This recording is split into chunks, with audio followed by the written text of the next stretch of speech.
My name is Norman, and I'm 72 years old. You see, 3 months ago, I got the call. Stage 3 colon cancer. The doctor's office was cold, sterile.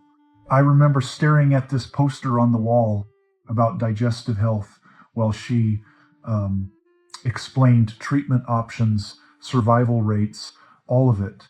And you know what went through my mind? Not fear, not anger, just this strange thought. So, this is how my story ends. But here's what nobody tells you about getting news like that. The first week, you're numb.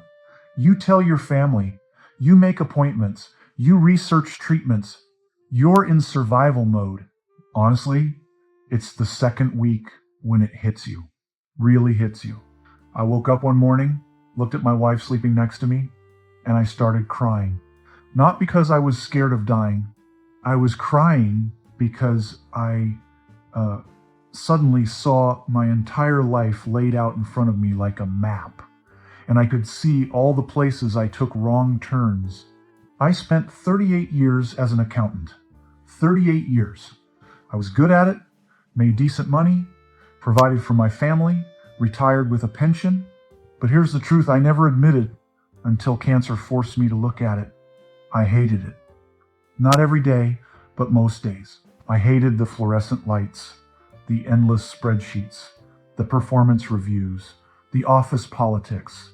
You know, I stayed because it was safe, because it paid the bills, because that's what responsible adults usually do, right?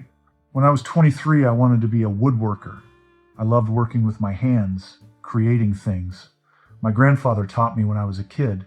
We built a bookshelf together when I was 12, and I still have it in my living room, but woodworking doesn't pay well. It's not stable. So I went into accounting because my father said it was practical. And you know what? He was right. It was practical. It just wasn't mine. Now, I'm not saying everyone should quit their job and follow some dream. That's not realistic advice. You see, bills have to get paid. Kids need shoes. I get it. But what I am saying is this. There's a difference between making a living and making a life. And most of us, we get so caught up in the making a living part that we forget about the other half entirely. After my diagnosis, something shifted. My oncologist laid out this aggressive treatment plan, chemotherapy, possible surgery, the whole deal. And I agreed to it, obviously. But I also went down to my garage, cleared out 20 years of accumulated junk, and set up a proper workshop. Bought some good tools. Started working with wood again for the first time in decades. My wife thought I'd lost my mind. "Norman," she said, "shouldn't you be resting, conserving your strength?" And maybe she had a point. The chemo makes me tired. Honestly, some days I can barely get out of bed. But on the days I can work, even just for an hour or two, I feel more alive than I have in years. Last week I finished a jewelry box for my granddaughter. Walnut with maple inlays. It's not perfect. My hands shake more than they used to, but it's real. It's something I made. Here's what cancer teaches you that nothing else can. You don't have unlimited time to become the person you want to be. You think you do. When you're young, 40 years seems infinite. Even at 50, at 60, you tell yourself there's still time. There's always tomorrow. But sometimes tomorrow doesn't come. Or it comes with an expiration date stamped on it. I've been thinking a lot about regret lately. Not the big dramatic regrets, like cheating on my wife or committing some crime. I never did anything like that. It's the quiet regrets that haunt you. The dinner parties I skipped because I was tired. The times my kids asked me to throw a ball around and I said, maybe later, because I had work to finish. You know, the weekend trips my wife wanted to take that I postponed because we should save money. All those little moments where I chose the safe, practical, responsible option over the living option. My son came to visit last month. He's 47 now, works in insurance. We were sitting in my workshop, and I was showing him how to use a chisel properly. And he said something that broke my heart. He said, "Dad, I didn't know you could do this. I wish you'd taught me when I was a kid. And the thing is, I wish I had too. But I was too busy working late, too busy being responsible, too busy preparing for a future that I thought would last forever." Here's the thing. Nobody wants to admit we're all terminal, every single one of us. Some of us just have a clearer timeline than others. That sounds morbid, but it's not. It's actually liberating once you accept it. It means every choice you make today matters. Not someday, today. You know what the strangest part about having cancer is? People start treating you differently. They get this careful tone, this pity in their eyes. They say things like, "Stay strong," and "You've got this," and I appreciate it. But sometimes I want to tell them, you should be asking yourself these questions too, not waiting for a diagnosis to force you to. I'm not cured. The doctors are cautiously optimistic, but it's still touch and go. I might have 5 years, I might have 10, I might have 6 months. Nobody knows. But listen, I'll tell you what's changed. I don't waste time on things that don't matter anymore. I don't argue about politics with my brother-in-law. I don't stress about the stock market. I don't care if the neighbor's lawn looks better than mine. Instead, I work in my shop. I have long conversations with my wife where we actually listen to each other. I call my kids not to give advice, but just to hear their voices. I teach my granddaughter how to sand wood properly, how to feel the grain, how to be patient with your hands. You see, these are small things. They won't change the world, but they're changing my world, and that's all I've got. If you're listening to this and you're thinking, well, that's nice for Norman, but I can't just quit my job and become a woodworker, you're missing the point. I'm telling you to look at your life, really look at it, and ask yourself, am I living or am I just existing? There's this moment in chemotherapy about 2 hours in where the drugs really start hitting your system. Your mouth gets this metallic taste, your body feels heavy, and in those moments, I don't think about my career or my retirement account.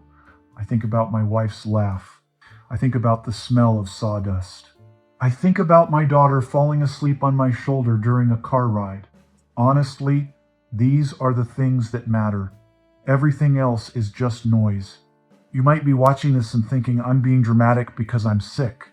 Maybe you're right, but I don't think so. I think I'm finally being honest in a way I never let myself be before. For 72 years, I played by the rules. I did what was expected.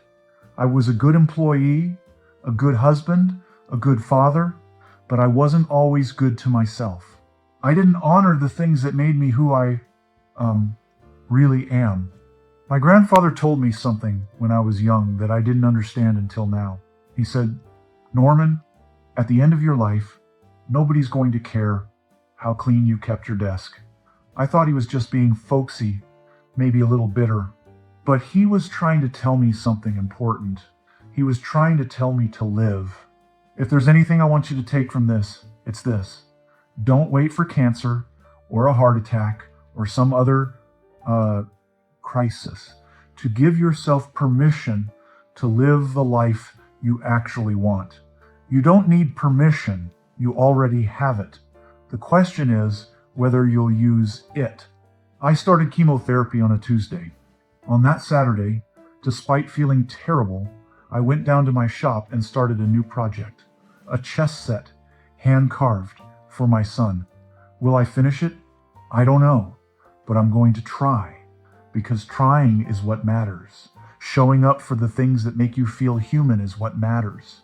Some of you watching this are in jobs you hate. Some of you are in relationships that don't fulfill you anymore. You know, some of you have dreams you put in a drawer 20 years ago and told yourself you'd get back to them someday, and that someday keeps getting pushed further and further away. Stop pushing it. Start today. Not tomorrow, Not next year, today. I'm not going to stand here and tell you that following your dreams will solve all your problems or that everything will work out if you just believe hard enough. Life doesn't work like that. But what I will tell you is that living with intention, even when it's hard, even when it's scary, beats sleepwalking through existence every single time. My prognosis isn't great, but it's not hopeless either. Maybe I'll beat this thing, maybe I won't. Either way, I'm spending whatever time I have left doing things that matter to me with people I love, creating things with my hands. That's more than a lot of people can say, even people who are perfectly healthy. And by the way, if you're interested in this topic, I'd recommend 3 books that really opened my eyes.